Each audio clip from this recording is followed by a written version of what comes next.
Okay, thank you Erwin Jauna Owabel.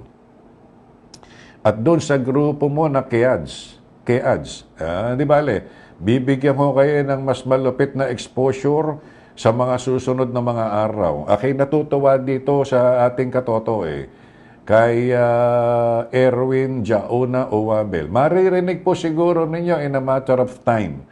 Meron kasi Engineer Ronald, Engineer JR, meron silang kinompose na theme song lang pag-usapan natin ako, nagulat ako nung isang gabi, kahapon.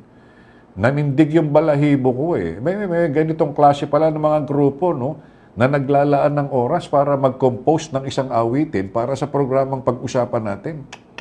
Thank you so much, Padre. Magaling na singer ito, magaling na gitarista to. Mga minsan, mag-collab nga tayo, ha? Kala mo naman, magaling kumanta. Magaling na singer yan. Si Erwin Jauna Owabel, kasama yung Keads. Anyway, sige, salamat. Bibigyan ko kayo na malupit na exposure sa mga susunod na mga araw. Paring Dr. Albert,